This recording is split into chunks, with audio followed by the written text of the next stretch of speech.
This is Taylor, and I'm waiting on one more connection. Ta-da! Hi, this is Taylor, and I'm with West Physiotherapy, and I help women hikers in Asheville get back on the trail. And I wanted to talk about a few things today in general, and also specifically related to the ankle and the foot.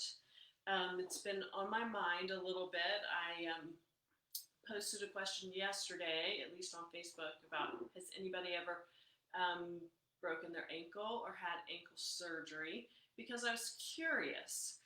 I recently had a patient who had that experience and had already been through PT and ended up finding me. But before I talk about that, I also want to ask a question. Have you ever been working on something or trying to solve a problem, and you're working with another professional and you weren't getting where you wanted to go? It wasn't working, you weren't meeting your goals, and you ended up feeling like it was your fault, or you were made to feel like it was your fault. So they were giving you the tools, but you just weren't getting it right or working hard enough. So I think that can happen to anyone. I have probably done it to patients of my own, even when I wasn't figuring out how to get them better. Certainly, we all have personal responsibility when we're helping ourselves achieve our goals. And when I'm working with people, it's usually to get out of pain or get better motion or get stronger or get back to an activity. And so in this particular case, the woman who ended up finding me and working with me said, I've been doing PT and my ankle, it's still really stiff. I don't have enough dorsiflexion, which is going back like that, going back that way. And it seems like they're out of ideas, and they just keep telling me to keep stretching more. So it's kind of like, well, what she was hearing is, well, it's your job now. You just need to keep stretching more. And she sort of felt like, I don't think so. I've been stretching and that's not doing the trick. So anyway, fortunately, we ended up getting to work together, and sure enough, stretching was not what she needed. So sometimes stretching is what you need. And if she had needed stretching and hadn't been doing it, then that would have been great advice. But in her situation, what was going on is she had a joint mobility problem between her talus and the top part of her ankle. And so that needed to be addressed to allow her ankle to move freely. And so I'm going to talk a little bit about the ankle, because I think if you have had an ankle injury, or you struggle with foot or ankle problems, then this may be, hey Adam, thanks for watching. This might be of interest. Or if you just like feet, or you're interested in anatomy. I think it's really interesting. And so I want to talk about this a little bit, partly to maybe give you some hope. So if you have been struggling with something that you've maybe resigned yourself to not being better, it might give you some ideas like, oh, maybe there's something else going on here.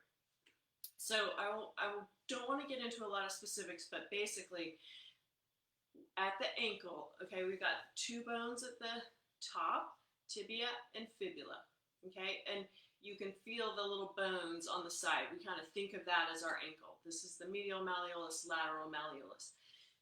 Quite often when people fracture their ankle, it's on one of these parts. Now, not always, and in this case with the young woman that I was seeing, she had only fractured her fibula. She had a plate and I think at least 7 screws or so. No damage to the tibia. So that made this an easier problem to resolve for her. And then between these two, so these things almost make a little like upside down. There's a top, there's a roof, and 2 little sides. And in between is this bone, the talus bone. All right, and this needs to be able to move between those 2 bones and also glide back this way and forward that way, back this way and forward that way. So this is an area that I think gets missed. okay, in rehab. And this is what happens. People think about, okay, you're trying to get your foot to go more this way, and it's stiff because you had this fracture. So what limits your foot from going this way? Well, it's the muscles on the back. Well, that can be one of the things, okay? But the other thing that can limit it is sometimes this bone is not where it's supposed to be. You can't see this on Facebook. I'm sorry. Not cool. Sometimes this bone is not where it's supposed to be. Okay? So it's got to be between these two bones in order to do this. You can imagine that if it got jammed over that way, or sort of jammed over that way, it would not have the space to do this. And that's exactly what happened to her. When she broke her ankle, she went super hard this way. It's not usually how people do it, but she went hard that way, and this broke. So this got fixed in surgery. What did not get fixed in surgery, because it wasn't a surgical problem to fix, was that her talus was kind of left sort of almost smushed out from under this side. So it was living over here, and every time she tried to bend it, she got lots and lots of pinching here.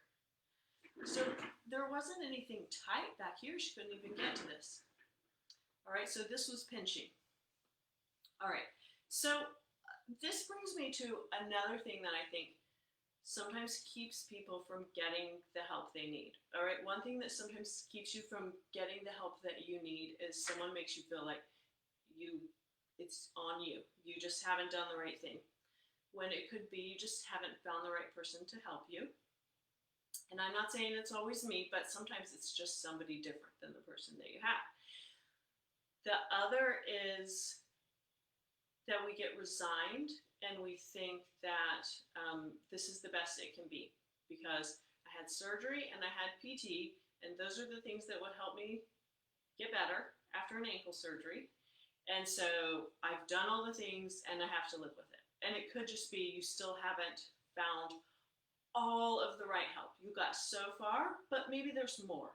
There's still more that you could do, and you just might need somebody different to help you get that, last bit.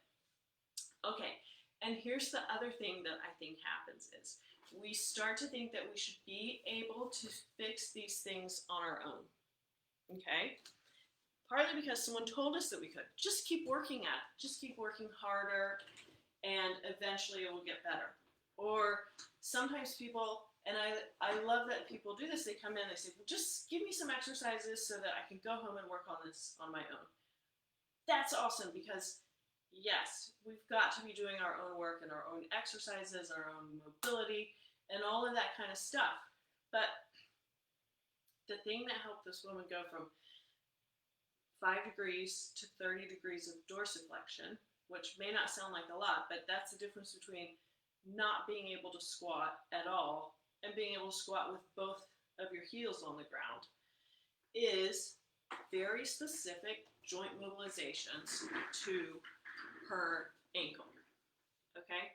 She had to lay down, she had to pull the strap back, I had to get the foot in just the right position, and then I had to decide, did it need to be sheared or did it need to be tilted? Well, right here it needed to be sheared, and right here actually, that needed to tilt more. And then I had to ask her, okay, now you push a little bit while I push here. Now you push a little bit. So this was a dance of figuring out, just getting that joint back in a position where it could move. There's no way she could have done that for herself. This has happened to me. I'm a PT. I was doing CrossFit. And I was getting basically thoracic outlet syndrome symptoms in my arm. So if I tried to do a handstand against the wall, I had to use the wall. I never got good enough to not use the wall. And my whole hand would go numb. So I went to see a PT that I trusted. Well, I know how to, I know what thoracic outlet syndrome is. I know what to stretch. I know where it's coming from. I should be able to solve this problem on my own.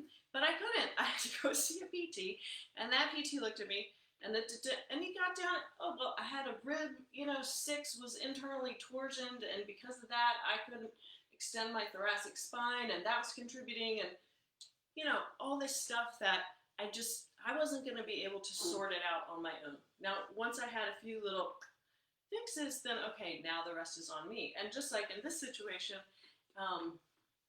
with this woman, we got the joint mobs going. She actually had the available range of motion. This is the biomechanical availability. And she said, oh my gosh, I can actually feel my calf stretching now. Awesome. Now you can go do calf stretches.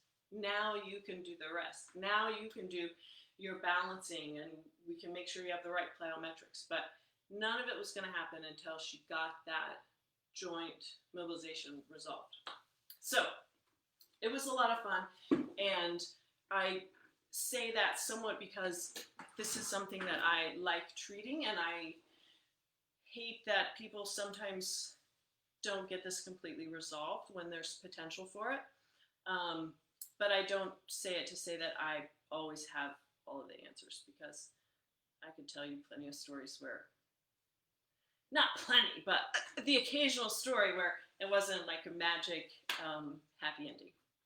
But this one was pretty fun. So anyway, if you have any questions, or you're curious, or have had an ankle injury and maybe have been living with it and kind of feel like, it's not awesome, but maybe it could be better, I'm happy to talk to you. I do free consultations over video, just to help people, decide, would this be a good fit?